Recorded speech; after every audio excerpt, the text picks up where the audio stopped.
Cerita ini berlatar belakang di tahun 70-an, di mana jalanan masih sepi dan alat transportasi tentu belumlah seramai sekarang. Kisah ini dialami kakek dan nenek saya sekitar tahun 70 ketika saat itu belum ada alat transportasi yang ramai seperti sekarang, sehingga bepergian dari kampung ke kampung lainnya hanya dapat dilakukan dengan berjalan kaki.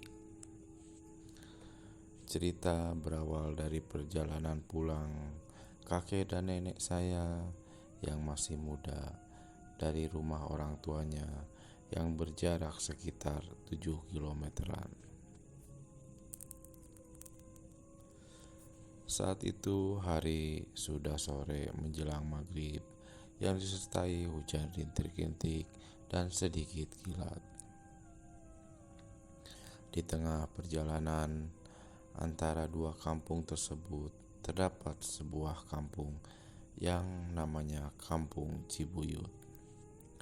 Sebuah kampung bikin Belanda yang hanya dihuni oleh kepala bagian, mandor, dan beberapa karyawan perkebunan karet. Beberapa meter sebelum Kampung Cibuyut ada lahan pekuburan. Orang-orang sana menyebutnya kuburan gede karena saking luasnya. Menjelang kuburan gede, kakek nenek yang sedang bercengkrama membunuh kebosanan langsung tersadar. "Pak, kuburan gede," kata nenek setengah memperingatkan ketika mereka akan melewatinya. Yang lalu dijawab kakek dengan lirikan dan anggukan. Singkat cerita, dilewatilah pekuburan tersebut dengan hati yang tidak tenang. Karena menurut kepercayaan saat itu, saat maghrib merupakan saat di mana hal aneh sering terjadi. Sesampai di ujung pelataran kuburan, terlihat ada sebuah rumah, tepatnya sebuah gubuk yang terlihat baru dibangun. Kakek dan nenek sebenarnya agak heran juga ada orang mau tinggal dekat kuburan. Tapi justru bagi kakek dan nenek, keberadaan rumah tersebut bikin hati tenang karena menandakan bahwa Kampung Cibuyut sudah dekat. Dan ini juga yang mencerminkan sikap mental kakek dan nenek saya mengenai hantu yang kalau belum dilihat belum takut, atau pemikiran bahwa tidak ada hantu yang memakan manusia. Setelah melewati rumah tersebut dan berjalan, tiba-tiba kakek dan nenek saya melewati rumah itu lagi. "Pak, kok rumah itu yang tadi lagi? Kayaknya kita tersesat." "Berdoa, Pak," kata nenek mengingatkan. Sambil berdoa melewati gubuk tersebut yang disertai hujan rintik diselingi kilat, mereka meneruskan perjalanan. Setelah lama berjalan dan lagi-lagi mereka melewati gubuk yang tadi dilihat.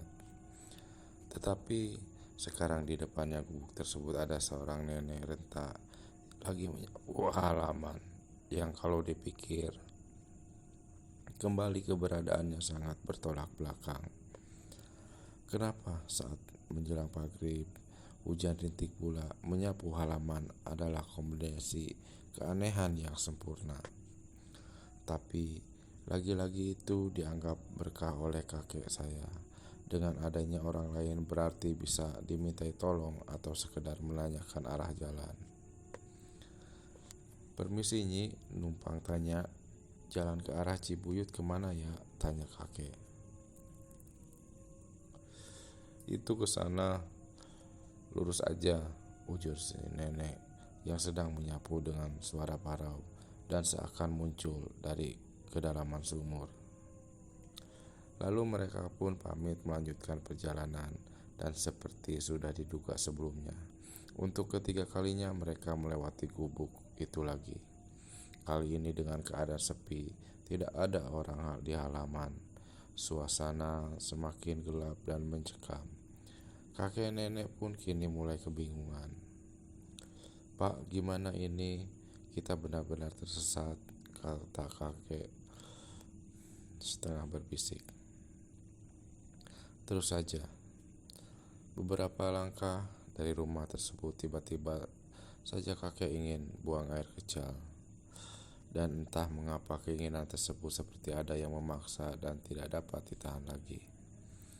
Karena sudah agak gelap, akhirnya dengan terpaksa kakek kencing sambil berdiri di pohon pinggir jalan. Aneh bin ajaib, seiring dengan dipegang burung kakek itu, tiba-tiba keadaannya sontak menjadi cerah.